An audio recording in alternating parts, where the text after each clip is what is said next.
Hello, welcome back to my channel ओश डहलिया वंशन फैन फिक्शन। अगर आपको मेरी स्टोरी पसंद आए तो मेरे चैनल को लाइक, शेयर एंड सब्सक्राइब जरूर कीजिएगा और कमेंट्स भी। ठीक है, तो आगे चलते हैं। कल के पार्ट में हमने देखा था कि विंग के स्कूल में कुछ गार्ड्स ने अटैक कर दिया था और विंग चांसे और कांसे चरण विंग को लेने आए थे। वो सभी कार से जा रहे थे, पर अचानक से विंग को पैनिक अटैक आ जाता है, जिसे देखकर वी चांसे और कांसे चरण दोनों ही डर जाते हैं। कांसे चरण तो रोने लगी थी वी चांसे के कहने पर कि कांसे कांसे क्या कर रही हो, विंग को पैनिक अटैक आया है, उसकी मेडिसिन कहाँ है, कांसे कांसे होश में आओ।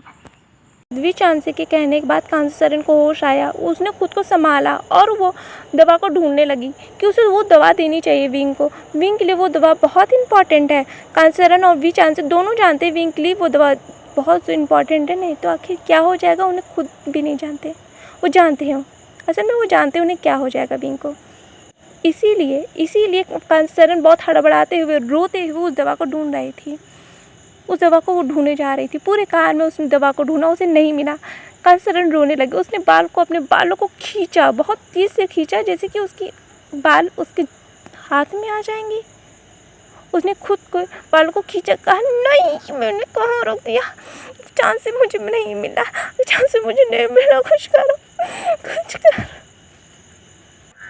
चांस से मुझे नहीं, मुझे दवा नहीं मिला, चांस से कुछ करो, मैं ढूंढ रही हूँ दवा, मुझे नहीं मिला, मैंने उसे पर्स में रखा था, मुझे नहीं मिल रहा है दवा। विचांसी ने कहा, कहाँ से रोना बंद करो, प्लीज़ उस दवा को ढूंढो, मैं वो मेडिसिन कहाँ है, तुमने रखी थी ना, तुम हमेशा रखती हो अपने पास। कहती चांसी चरण ने कहा, हाँ मैंने रखा था, मैंने पर्स में रखा था। विचांसी ने कहा, कांसी प्लीज़ अपने माइंड को रिलैक्स करो, उस दवा को ढूंढो, प्लीज़ बेबी, प्लीज़ ढूंढो उसे, नहीं तो हमारा बेबी, हमारा विंग। वी चांसे के कहने पे कांसी चरण ने कहा, हाँ मैं उस मेडिसिन को ढूंढ रही हूँ, पर मुझे नहीं मिल रहा है। वी चांसे ने अपने पॉकेट में, अपने सभी पॉकेट्स में उस मेडिसिन को ढूंढा, पर उन्हें वो मेडिसिन नहीं मिली। वी चांसी ने अपने हाथों को इतनी तेज से मारा स्टीयरिंग व्हील पे। उसने कहा, नो मैं क्या करूं, मुझे नहीं मिल रहा। कांसी चरण ने विंग को बार बार संभालने की कोशिश कर रही थी कि विंग सांस ले, पर विंग वो सांस नहीं ले रही थी। विंग को तो वो मेडिसिन चाहिए थी, उसको उस मेडिसिन की ज़रूरत थी। बीचान से कांसी चरण जानते हैं अगर उनको बेटे को वो दवा नहीं मिली तो क्या हो जाएगा।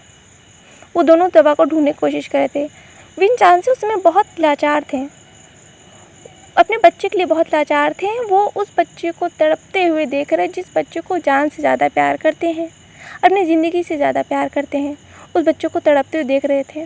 उस बच्चे की खूबसूरत सा चेहरा, उनके प्यारे से बच्चे के खूबसूरत सा चेहरा आज पेल हो गया था, पूरा पेल हो गया था, और उस बच्चे को तड़पते हुए देख रहे थे। वो कुछ नहीं कर पा रहे थे।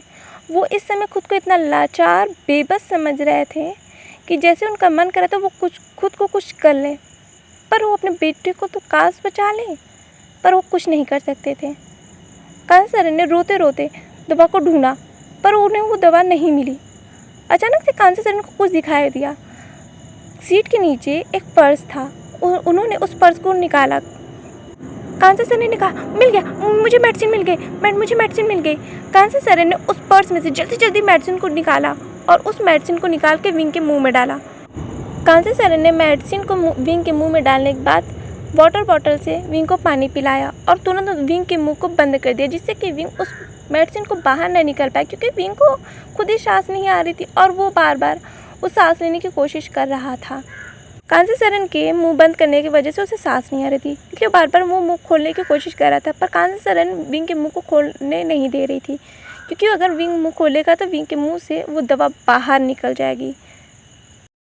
कांसी चरण ने विंग के हाथों को पकड़ के रखा था, जिससे कि विंग उसे हटा ना पाए।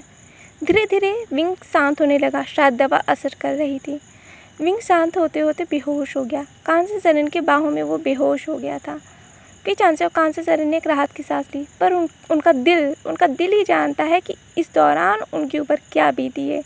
उन्होंने अपने बच्चे को इस हालत में देखा, दोबारा नहीं, कई बार देखा है। उन्होंने अपने बच्चों को ऐसे कई बार देखा है, पर इतने साल के बाद होना उनके लिए ये एक झटका था, एक खतरनाक सपने की तरह था।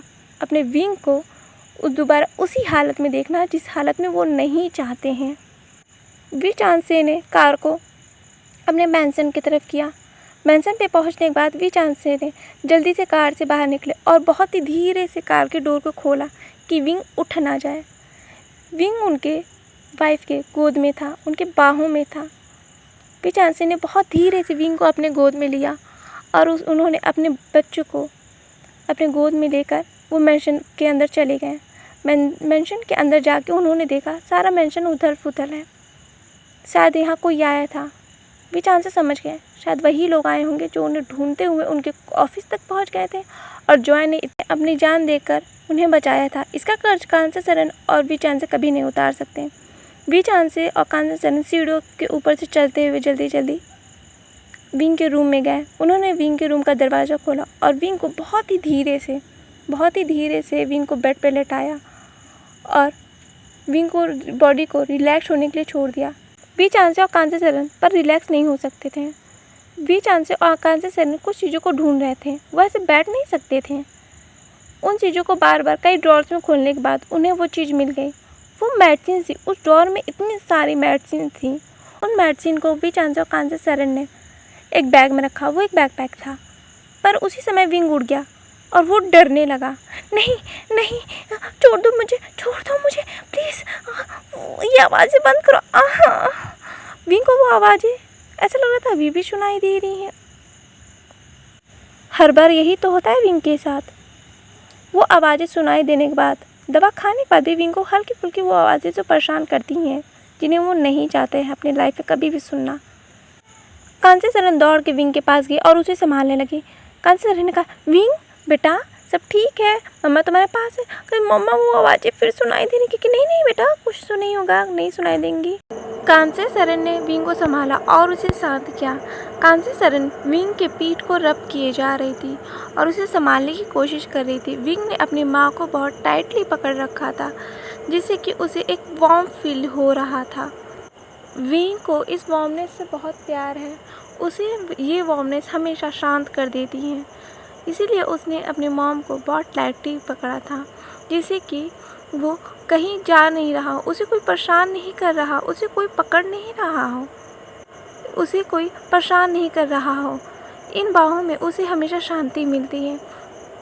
उसे ये बाहें हमेशा सारी दुनिया से छुपा लेती हैं। ये एम्ब्रेस उसे हमेशा पूरी दुनिया से जैसे छुपा लेती है। उसे बहुत सुकून फील हो रहा था। कुछ देर बाद कांसे सरन ने विंग से दूर हुई और उसने कहा, विंग तुम्हें क्या ठीक लग रहा है? विंग ने कहा कांसे सरन ने कहा, विंग चलो हमें जाना होगा। विंग ने कहा, कहाँ?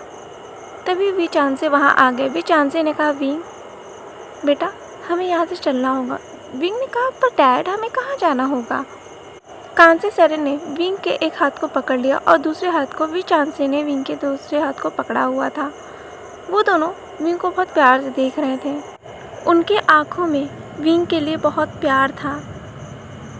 आखिर उनका प्यार क्यों ना हो उनके आँखों में, वो अपने बच्चों को बहुत प्यार करते हैं। कांसे सरन ने कहा, विंग क्या तुम मुझे एक प्रॉमिस करोगे? कांसे सरन के कहने पे विंग ने कहा, हाँ मॉम। क्यों? कांसे सरन ने कहा, विंग मेरी तरफ देखो, मेरी आँखों में देखो।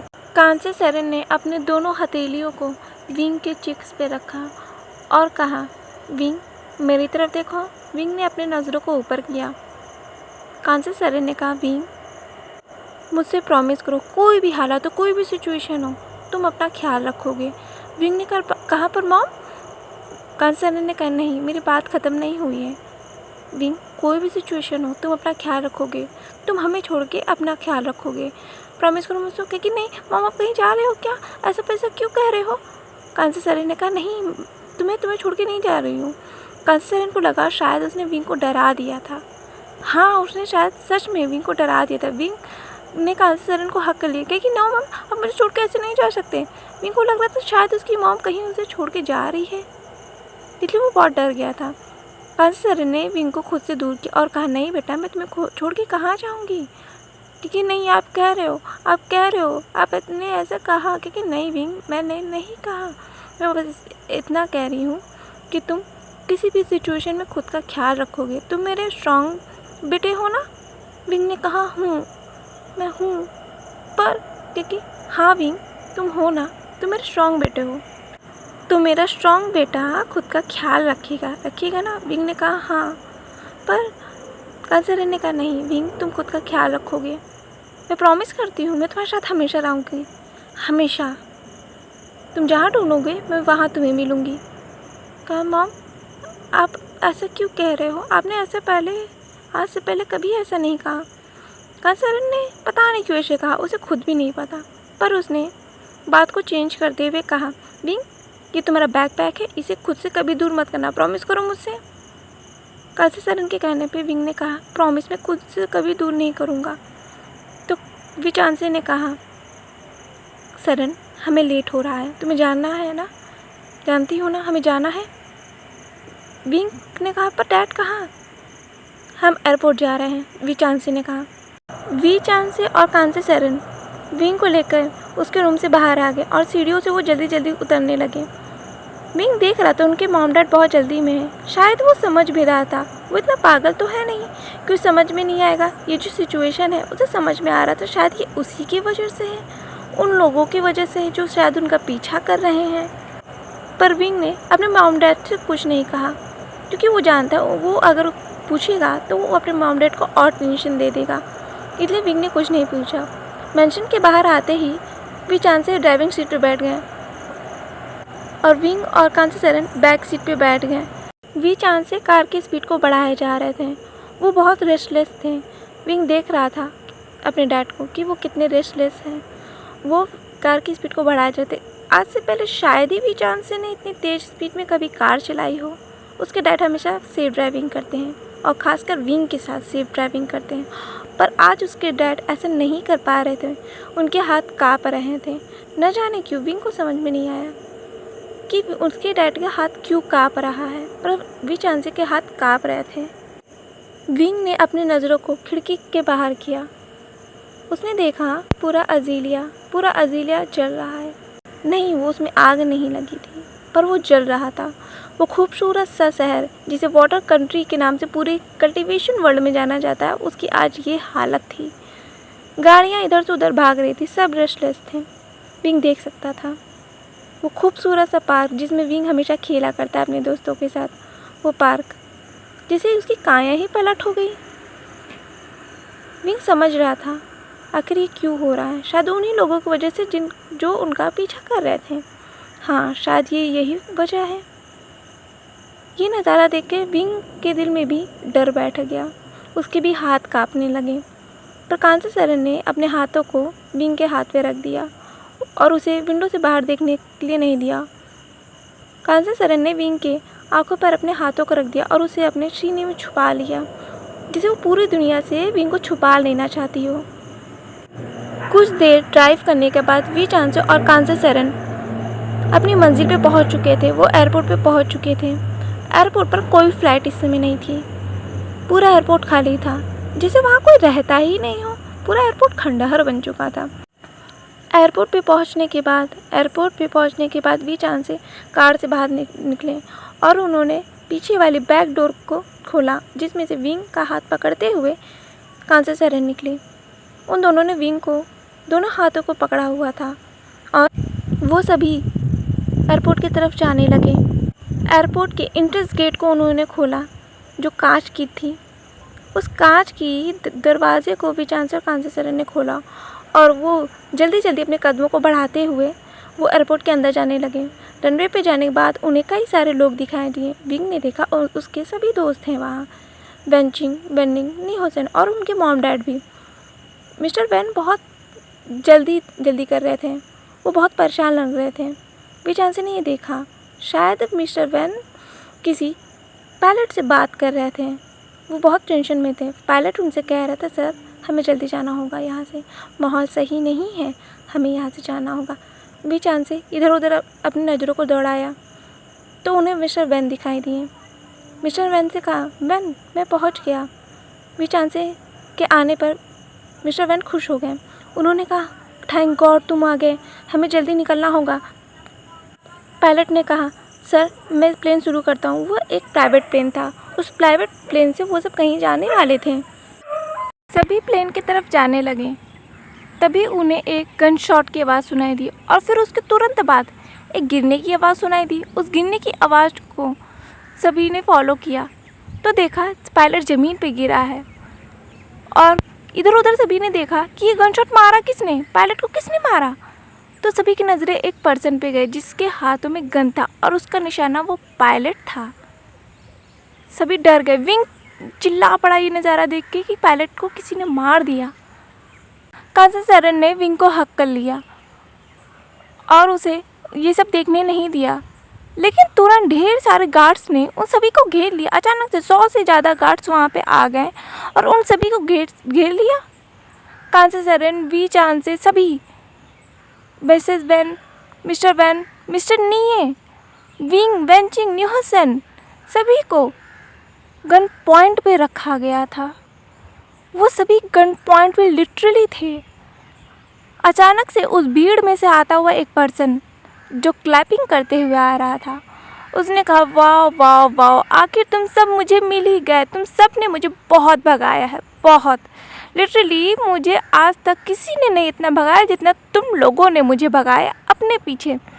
पर कोई बात नहीं, तुम सब तो मुझे मिल ही गए हो।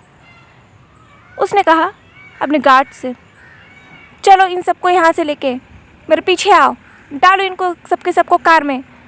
अपने बॉस का ऑर्डर सुनते ही उन गार्ड्स ने सभी को पकड़ लिया और खींचते हुए उस आदमी के पीछे वो सब ले जाने लगे। वो सभी घिसते हुए उन सभी को ले जा रहे थे।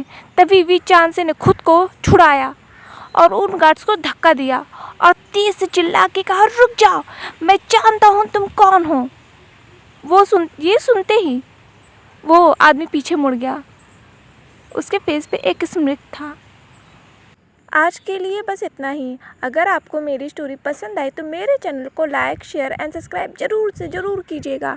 हाँ, और अगर आपको आगे की स्टोरी जानना है तो मेरे चैनल को लाइक, शेयर, सब्सक्राइब कीजिएगा और मिलते हैं नेक्स्ट पार्ट में। Bye bye.